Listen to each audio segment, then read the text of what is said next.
Assalamu alaikum ji, hope you are doing good. This is Advocate Usman Abid and you are watching the law session. We are doing CPC syllabus for the Lawgat and today we will do order 39. ये बड़ा ही important order है from the practice point of view और exam में भी इसमें से questions definitely वो पूछेगा. इसके 10 rules हैं जिनमें से first 5 जो है वो temporary injunction से related है और 6 to 10 rules जो हैं वो इंटरलोकेटरी ऑर्डर से रिलेटेड है. टेम्परेरी इंजंक्शंस क्या होते हैं? ये हम जो प्रैक्टिस करते हैं या जो सिविल की प्रैक्टिस करते हैं उनके लिए ये बड़े इंपॉर्टेंट हैं, क्योंकि इसमें टेम्परेरी इंजंक्शंस मींस जो हम कहते हैं कि आम ज़ुबान में कि स्टे लेना है कोर्ट से, वो बेसिकली हम वो टेम्परेरी इंजंक्शन सीख कर रहे होते हैं. तो ये फर्स्ट 5 रूल्स जो हैं वो टेम्परेरी इंजंक्शन से रिलेटेड है. Rule 1, cases in which temporary injunction में बी ग्रांटेड. इसमें रूल 1 में ये जनरल सा रूल है. इसमें ये बताया गया वो सिचुएशंस जिनमें कोर्ट जो है वो टेम्परेरी इंजंक्शंस को ग्रांट कर सकती है. बेसिकली दो सिचुएशंस बताई गई हैं.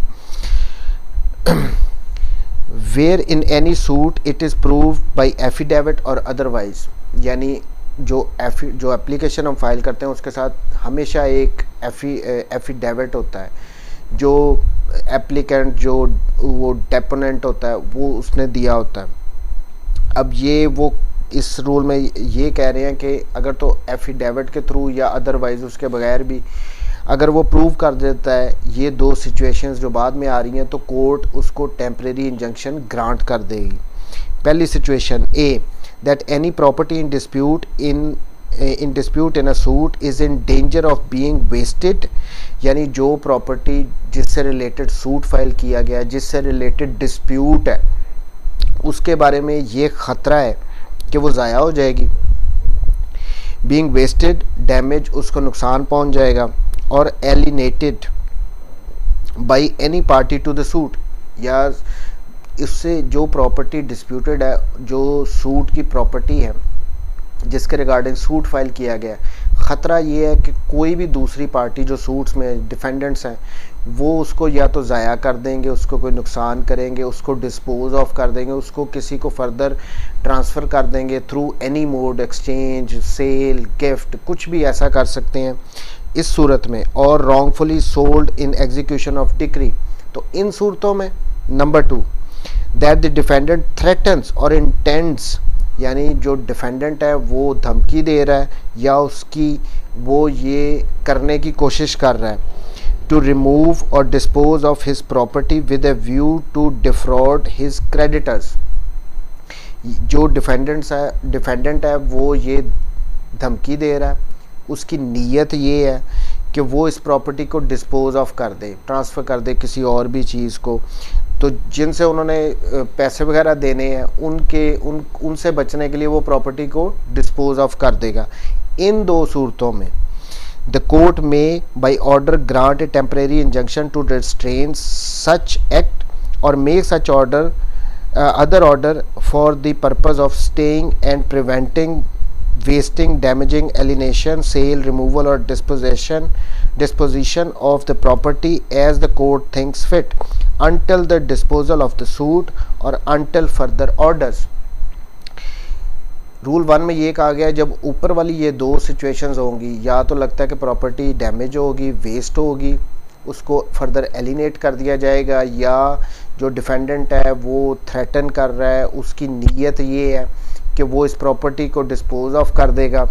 इन दो सूरतों में कोर्ट क्या करेगी? स्टे का ऑर्डर दे देगी कि आपने उसको डिफेंडेंट को रेस्ट्रेन करेगी कि आपने ये काम नहीं करना तब तक जब तक सूट ख़त्म नहीं होता, फाइनली डिस्पोज ऑफ नहीं हो जाता, या कोई फर्दर ऑर्डर कोर्ट जब तक नहीं देती.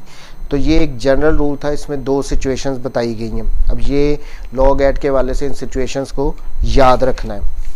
जब भी हम भी कोई सूट के साथ एप्लीकेशन फॉर टेम्परेरी इंजंक्शन करते हैं, फाइल करते हैं, तो हमेशा हम under order rule 39, rule 1 and 2 इन दोनों को मिला के हम एप्लीकेशन फाइल करते हैं. अब रूल 2 इसका क्या कहता है? वो कॉन्ट्रैक्ट से रिलेटेड, अगर कॉन्ट्रैक्ट की कोई ब्रीच कर रहा हो, बात सेम ही है.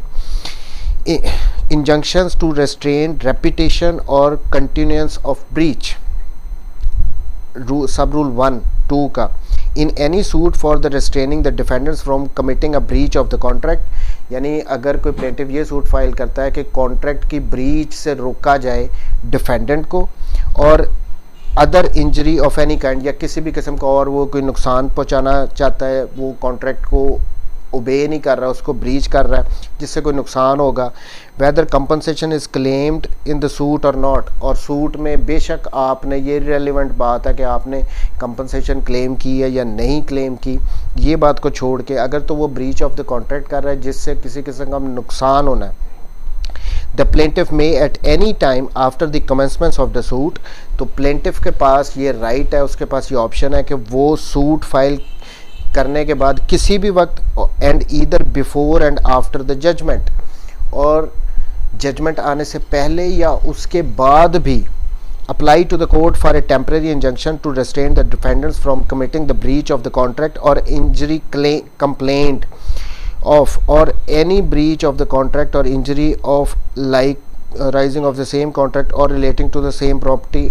तो इसमें सब रूल 2 की सब रूल 1 में ये कहा गया है कि जब कोई कॉन्ट्रैक्ट्स की कोई ब्रीच कर रहा हो डिफेंडेंट, तो प्लेंटिफ के पास ये ऑप्शन होती है कि वो सूट फाइल करने के बाद या किसी भी स्टेज पर या जजमेंट आने से पहले और बाद में भी, अगर उसको लगता है कि वो ब्रीच करेगा या कर रहा है, तो वो कोर्ट को अप्लाई कर सकता है थ्रू एन एप्लीकेशन के इसको रोका जाए, और कोर्ट उसको यहाँ पे टेम्परेरी इंजंक्शन ग्रांट करेगी।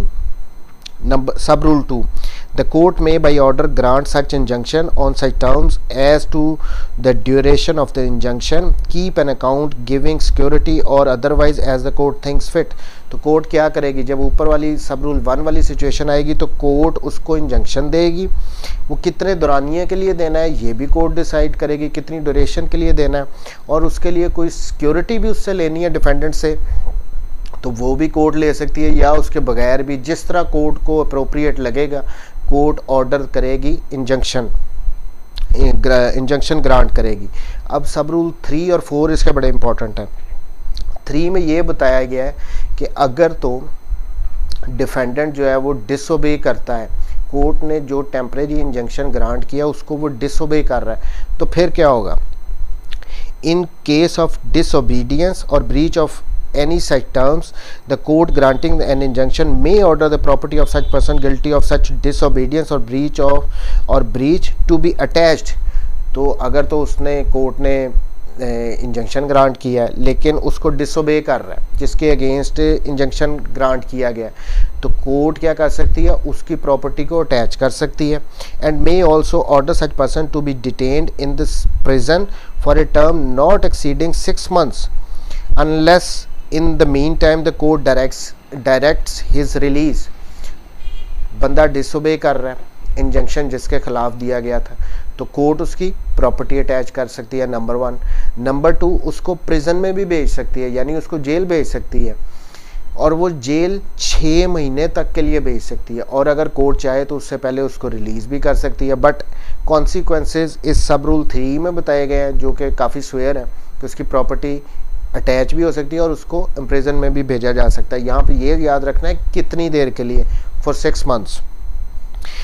सब rule 4, no attachment under this rule shall remain in force for more than 1 year। So जो सब रूल 3 में बताया गया था कि उसकी प्रॉपर्टी को डिसोबीडियंस करने की वजह से अटैच करेगी कोर्ट, वो 1 साल तक कर सकती है। मैक्सिमम ड्यूरेशन कितना है, 1 year, ये हमने याद रखना है। At the end of which time if the disobedience or breach continues the property attached may be sold।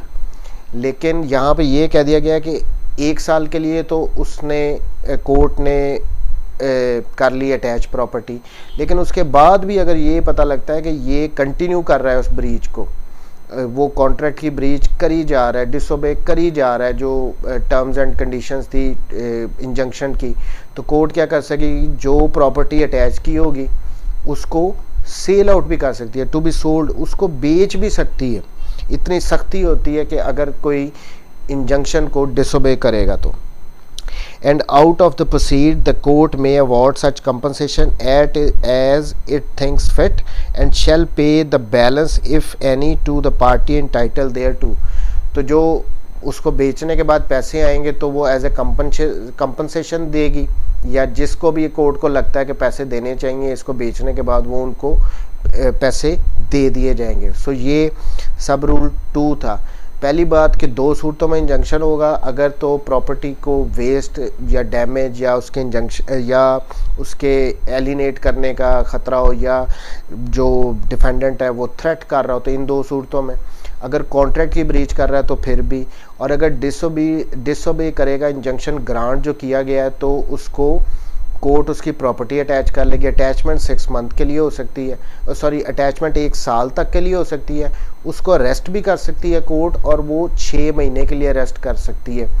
फिर आ जाता है अगर 1 साल गुजरने के बाद भी वो स्टिल डिसोबे कर रहा है जो इंजंक्शन ग्रांट किया गया कोर्ट की तरफ से, तो कोर्ट उसकी प्रॉपर्टी को सेल भी कर सकती है, और सेल करने के बाद जो पैसे आएंगे, जो प्रोसीड आएगी, वो कंपनसेशन के तौर पे भी, और जिसको लगता है कोर्ट उनको वो पैसे दे देगी। तो सब रूल 2 ये था। रूल 3 इसके आगे सब रूल्स और भी चल रहे हैं रूल 2 के। 2A, an interim junction passed under rule 1 or 2 in the absence of defendant shall not ordinarily exceed 15 days। अब यहाँ पे ये बताया गया है कि जो टेम्परेरी इंजंक्शन अंडर रूल 1 और 2 कोर्ट ने ग्रांट करना है, अगर तो वो डिफेंडेंट की एब्सेंस में दिया गया है तो 15 दिन से ज़्यादा का नहीं देना। ये याद रखना है। कितने दिन का मैक्सिमम देना है? 15 दिन का। नॉर्मल प्रैक्टिस में ये होता है कि जब हम कोई सूट फाइल करते हैं तो उसके साथ हम जब इंजंक्शन की एप्लीकेशन देते हैं, टेम्परेरी इंजंक्शन की, कि स्टे कर दिया जाए, हमें स्टे दे दिया जाए, तो वो चूँकि उस डेट पे, जो पहली डेट पे हम सूट में आर्गू कर रहे हैं उस एप्लीकेशन पे, तो ऑब्वियसली अभी तक नोटिस नहीं हुए होते डिफेंडेंट को, तो अभी वहाँ पे डिफेंडेंट कोर्ट में मौजूद नहीं होता। हम अकेला ही प्लेंटिफ कोर्ट से सीक कर रहा होता है कि मुझे टेम्परेरी इंजंक्शन दो, और कोर्ट को अगर लगता है कि इसका जो केस है वो काफ़ी स्ट्रॉन्ग है, इस प्राइमा फेशिया एक गुड केस है, तो कोर्ट टेम्परेरी इंजंक्शन ग्रांट कर देगी in the absence of defendant. और वो जो ऑर्डर ग्रांट करेगी स्टे का, टेम्परेरी इंजंक्शन का, वो 15 दिन के लिए होगा, 15 दिन से ज़्यादा के लिए नहीं होगा। Provided that such injunction, proviso है अब ये 2A की, provided that such injunction may be extended for the failure of its service. लेकिन अगर ये हो गया कि जो नोटिस इशू किया गया डिफेंडेंट को उसकी सर्विस नहीं हो सकी, और वो प्लेंटिफ की वजह से डिले नहीं हुई, उसकी सर्विस नहीं हुई, तो इस सूरत में कोर्ट जो वो 15 दिन से एक्सटेंड भी कर सकती है। सो याद रखना है कि मैक्सिमम 15 दिन का दे सकता है अगर डिफेंडेंट की एब्सेंस में दिया है, और अगर डिले प्लेंटिफ की पार्ट पे नहीं है उसकी सर्विस होने में, उस नोटिस की, उस समन की, तो उस सूरत में कोर्ट उसको एक्सटेंड भी कर सकती है। Next one 2B, the order of injunction made under rule 1 and 2 after hearing the parties or after notice to the defendant shall cease to have effect on the expirations of 6 months unless extended by the court after hearing the parties again and for reasons to be recorded for such extension। अब यहाँ पे 2B में ये बताया गया, पहले हमने कह दिया कि 15 डेज तक अगर उसको सुने बगैर दिया गया है तो 15 डेज तक, फिर वो डिफेंडेंट आता है, वो उस पर आर्गू करते हैं दोनों पार्टीज़, प्लेंटिफ भी डिफेंडेंट भी, या एप्लीकेशन के लिए आते हम कहेंगे एप्लीकेंट और रिस्पोंडेंट आके उस एप्लीकेशन जो टेम्परेरी इंजंक्शन की दी जाती है उस पर आर्गू करते हैं नोटिस होने के बाद। तो फिर जो स्टे ग्रांट किया जाएगा कोर्ट से उसका मैक्सिमम ड्यूरेशन 6 मंथ होगा। पहले में ये था डिफेंडेंट एब्सेंट था तो मैक्सिमम 15 डेज। यहाँ पे आ गया जब उसने आर्गू करना है डिफेंडेंट ने या रिस्पोंडेंट ने, तो उसके बाद जो अगर कोर्ट को लगता है कि टेम्परेरी इंजंक्शन ग्रांट किया जाना चाहिए तो उसका मैक्सिमम ड्यूरेशन जो है वो 6 मंथ्स होगा। 6 मंथ के बाद वो ऑटोमेटिकली ख़त्म हो जाएगा। उसके बाद अगर कोर्ट ने एक्सटेंड करना है तो दोबारा दोनों पार्टीज़ को सुना जाएगा, उसके बाद उस टेम्परेरी इंजंक्शन को एक्सटेंड किया जाएगा। प्रोवाइजो 2B की, provided that report of such extension shall be submitted to the high court और ये जो एक्सटेंशन 6 माह से ज़्यादा को कोर्ट कर रही है, उसके 6 महीने पूरे हो गए हैं, उसके बाद दोबारा कोर्ट को लगता है कि एक्सटेंड करना चाहिए इस टेम्परेरी इंजंक्शन को दोनों पार्टीज़ को सुनने के बाद, तो कोर्ट जो वो एक्सटेंड करेगी उसके बारे में हाई कोर्ट को इन्फॉर्म करेगी। Rule 3, before granting injunction court direct notice of opposite party. इस रूल में ये बताया गया है कि जब कोर्ट ने इंजंक्शन देना है तो कोर्ट ने अपोजिट पार्टी को नोटिस ज़रूर करना है इंजंक्शन ग्रांट करने से पहले। The court shall in all cases before granting an injunction direct notice of the application for the same to be given to the opposite party. ये एक जनरल रूल कोर्ट ने बता दिया है कि आपने इंजंक्शन ग्रांट करने से पहले अपोजिट पार्टी को कंपलसरी है, ज़रूरी है, मैंडेटरी बात है कि उनको नोटिस देना है। ये रूल 3 में एक जनरल रूल बता दी गई, जनरल सी बात ये है कि नोटिस देना है।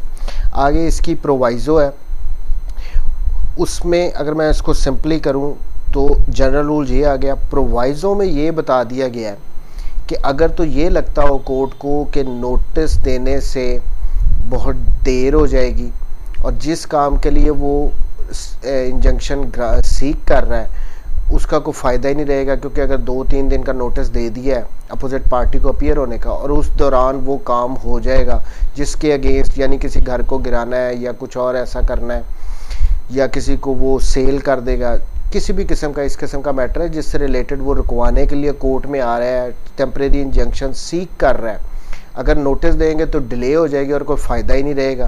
तो इस सूरत में कोर्ट नोटिस को डिस्पेंस करके भी टेम्परेरी इंजंक्शन दे सकती है, ये प्रोवाइज़ो में कहा गया है। बट यहाँ पे 3 सूरतें फिर बता दी गई हैं कि उन सूरतों में कोर्ट ने नोटिस देना ही देना है। अब वो कौन कौन सी हैं? जनरल रूल आ गया कि नोटिस देना है। प्रोवाइज़ो में कह दिया गया कि अगर डिले लग रही हो कि नोटिस की वजह से फिर वो फ़ायदा कोई नहीं रहेगा उसको, तो स्टे बगैर नोटिस के भी उसको डिस्पेंस करके भी स्टे ग्रांट कर सकती है, इंजंक्शन ग्रांट कर सकती है। लेकिन प्रोवाइज़ो में भी कहा है कि 3 सूरतों में कोर्ट ने नोटिस देना ही देना है। अब वो कौन सी हैं? Except in the number 1, except in the case of sale of goods for default in payment at the stipulated time, यानी कोई टाइम अगर दिया था उसके दौरान उसने कोई पेमेंट करनी थी, जो सेल्स उसने जो गुड्स उसको बेची गई थी और उसने नहीं किया, तो इस सूरत में। Number 2, a debt in respect of which the goods were pledged with any bank, यानी किसी ने अपनी किसी गुड्स को बैंक के पास प्लेज रख के कोई लोन वगैरह लिया था, कर्जा वगैरह लिया था उस मैटर में। और number 3, where the injunction is to be granted against government or government servant as such or any statutory authority, board or corporation set up or established by the government in any case not involving ejectment of any person from or the demolition of any premises।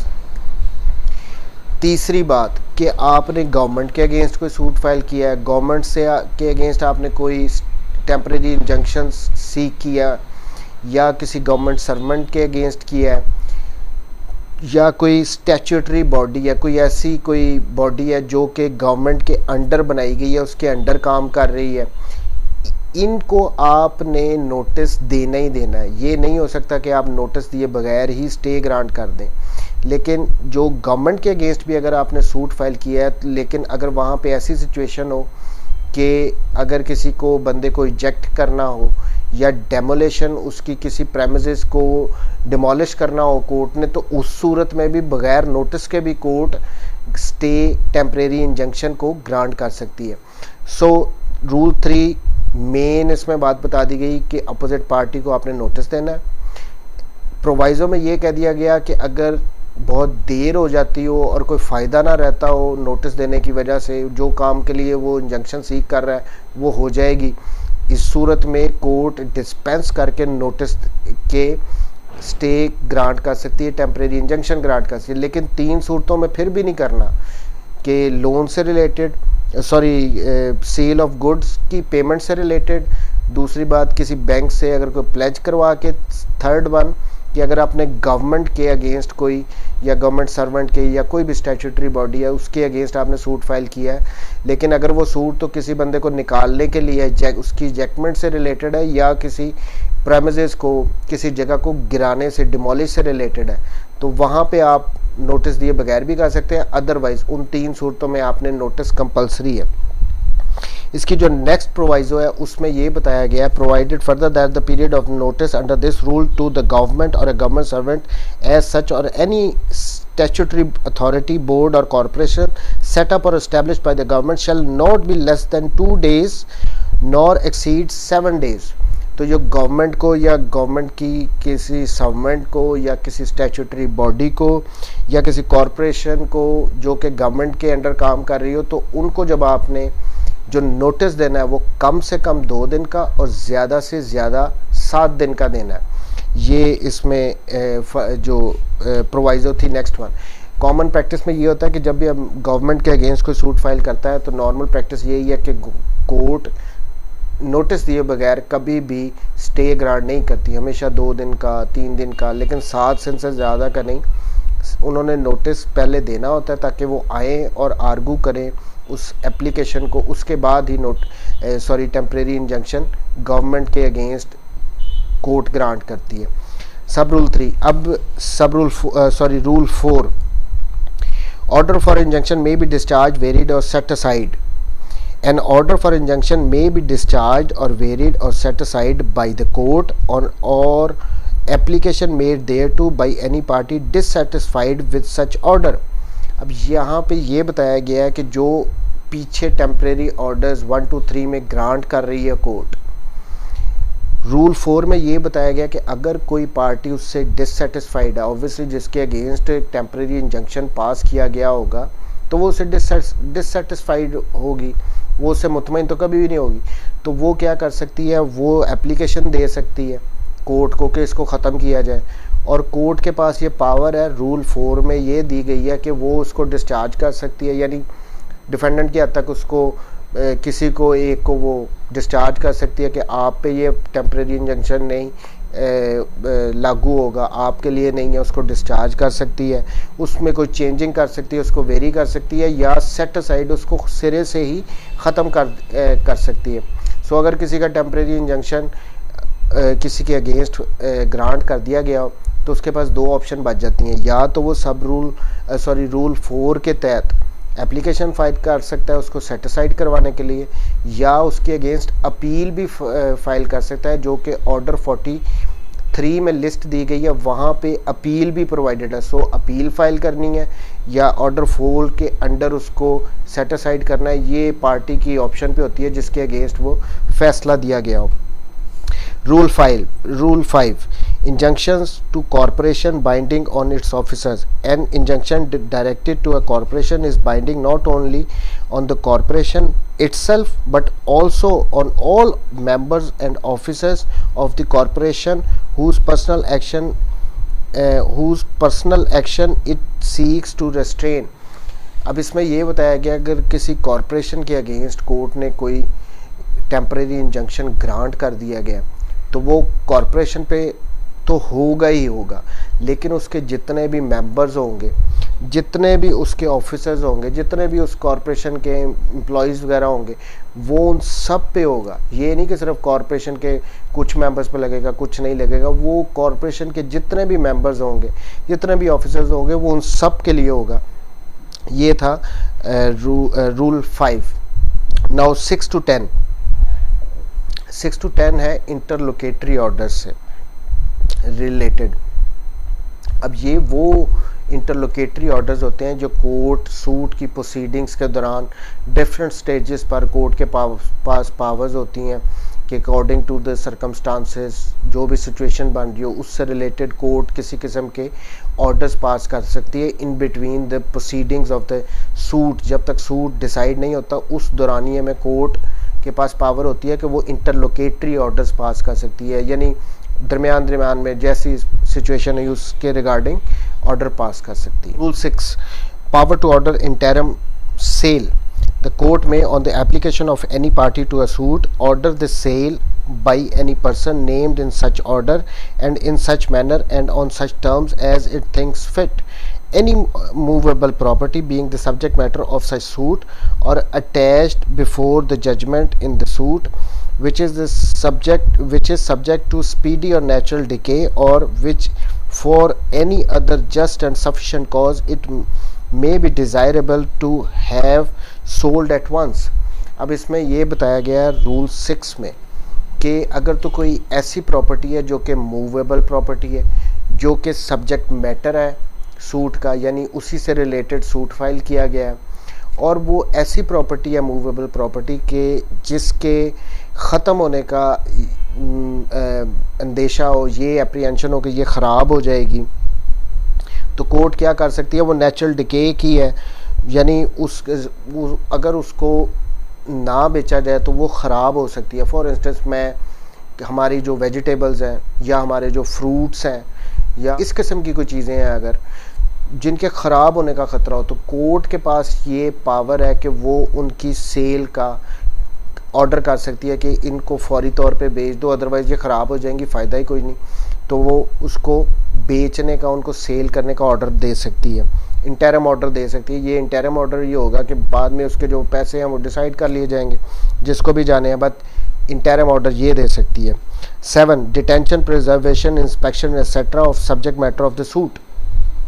1 the court may on the application of any party to the suit or and on such terms as it thinks fit, यानी अगर कोई party court को application दे दे तो court order interim दे सकती है। किस किस्म का, make an order for detention, preservation, inspection of any property which is subject matter of the suit or as to which any question may arise therein. तो court किसी भी property की preservation के लिए, उसकी इंस्पेक्शन के लिए order दे सकती है। B for all or any of the purposes aforesaid authorize any person to enter upon or into any land or building in the possession of any other party to such, यानी किसी भी court के पास ये भी power होगी, वो ये भी ऑर्डर पास कर सकती है कि किसी पर्सन को वो ऑथराइज कर दे कि आप इस प्रॉपर्टी पे जाओ, आप इसके अंदर एंटर हो, इसके बारे में इंस्पेक्शन करो और फिर हमें रिपोर्ट दो, ये ऑर्डर भी पास कर सकती है। ऑथराइज, फिर कोर्ट ये भी ऑर्डर कर सकती है किसी भी बंदे को कि आप वहाँ पे जाओ, किसी ख़ास चीज़ के सैंपल लो, अपनी ऑब्जर्वेशन दो, एक्सपेरिमेंट किसी किस्म का करना हो तो वो भी करके बताओ। तो इस किस्म के छोटे छोटे कोर्ट ऑर्डर कर सकती है। सो किसी भी प्रॉपर्टी की इंस्पेक्शन, प्रिजर्वेशन से ऑर्डर कर सकती है, इस किस्म के किसी को अलाउ कर सकती है। आप उस प्रॉपर्टी में जाओ, वहाँ पे आप एंटर भी हो सकते हो, फिर उसके बाद आप किसी भी चीज़ का सैंपल ले सकते हो, ऑब्जर्वेशन अपनी दे सकते हो, किसी भी चीज़ से रिलेटेड कोई एक्सपेरिमेंट कर सकते हो। तो ये इस किस्म के इंटरम ऑर्डर्स दे सकती है। The provision as to the execution process shall apply mutus mutandis to person authorized to enter under this rule. So सब रूल 2 में कहा गया है कि जो ऑर्डर 21 में किसी भी प्रॉपर्टी में एंटर होने की जो प्रोविजंस हैं वो इस पे अप्लाई होंगी जब वो किसी को कोर्ट इंटरम ऑर्डर के थ्रू कहेगी। Rule 8 application for such order to be after notice. An application by the plaintiff for an order under Rule 6 or Rule 7 may be made after notice to the defendant at any time after institution of the suit. यानी यहाँ पे ये कह दिया गया है rule 8 में कि जो 6 और 7 में सिचुएशंस बताई गई हैं इंटरलोकेटरी ऑर्डर्स पास करने की, जो एप्लीकेशन फाइल की जाती है कि इस किस्म के ऑर्डर पास किए जाएँ, तो वो ऑर्डर पास करने से पहले जो अपोजिट पार्टी होगी उनको नोटिस देना ज़रूरी है। 2 an application by the defendant for a like order may be made after notice to the plaintiff at an। अब ये यहाँ पे रूल 2 में बता दिया गया है कि सिर्फ ये प्लेंटिफ ही नहीं, कोई डिफेंडेंट भी इस किस्म के ऑर्डर्स लेने के लिए कोर्ट को एप्लीकेशन दे सकता है और उसका भी नोटिस दिया जाएगा। सो पार्टीज दोनों में से, चाहे प्लेंटिफ कोई इंटरम ऑर्डर सीक करना चाह रहा है या डिफेंडेंट, दोनों पे तो नोटिस देना ज़रूरी है। 9 when party may be put in immediate possession of the land of the subject matter of the suit। 9 बड़ा इंपॉर्टेंट है, अब इसको देखते हैं। where land paying revenue to the government or a tenure liable to sale is subject matter of the suit if the party in possession of such land or tenure neglects to pay the government revenue or the rent due to the proprietor of the tenure, as the case may be, and such land or tenure is consequently ordered to be sold. Any other party to the suit claiming to have an interest in such land or tenure may, upon the payment of the revenue or rent previously, इसमें ये बताया गया कि अगर कोई बंदा है, उसके पास पोजेशन है किसी प्रॉपर्टी का जो सब्जेक्ट मैटर है, लेकिन वो उससे रिलेटेड जो है वो ड्यूज़ नहीं पे कर रहा, रेवेन्यू जो कोर्ट को गवर्नमेंट को उसने पे करना होता है वो नहीं पे कर रहा है, या फिर जो टेन्योर का उसने लीज़ के पैसे देने होते हैं वो नहीं दे रहा, तो कोई भी बंदा जो इंटरेस्टेड होगा वो ये रेंट पे करके या फिर जो लैंड रेवेन्यू है पे करेगा अगर, तो कोर्ट उसको पोजेशन दे सकती है उस प्रॉपर्टी का। Rule 10 deposit of money etcetera in the court. अब इसमें रूल 10 में ये बताया गया कि अगर तो कोई एक सूट फॉर मनी से रिलेटेड है सूट, या किसी ऐसी चीज़ से रिलेटेड एक सूट फाइल किया गया है जो किसी दूसरे को डिलीवर की जा सकती है, तो अगर तो वो किसी ऐसे बंदे के पास है जो एज ए ट्रस्टी है या फिर उसके पोजेशन में है, तो कोर्ट को जो बंदा अप्लाई करता है कि ये मुझे दी जानी चाहिए, तो कोर्ट ऑर्डर कर सकती है कि ये प्रॉपर्टी आप कोर्ट में जमा करवा दो, जिसके पास है उसको ऑर्डर करेगी कि आप ये कोर्ट में जमा करवाओ, या फिर उस बंदे को डिलीवर कर दो, और कुछ सिक्योरिटी भी कोर्ट विद और विदाउट श्योरिटी जो है वो सीक कर सकती है उस बंदे से जिसको वो डिलीवर करवाई गई है। सो ये 6 to 10 जो है ये कोड सिंपल वर्ड्स में बताए गए हैं कि कौन कौन से किस किस्म के इन बिटवीन ऑर्डर्स कोर्ट पास कर सकती है। अब इनमें से ज़्यादा इम्पोर्टेंट पार्ट जो है वो हमारा इंजंक्शंस वाला है। बाकी अब इसमें से अब ये हमें याद रखना पड़ेगा किस किस्म के इंटरलोकेटरी ऑर्डर्स कोर्ट पास कर सकती है। तो ये था जी आज का लेक्चर। थैंक यू वेरी मच जी, टेक केयर, अल्लाह।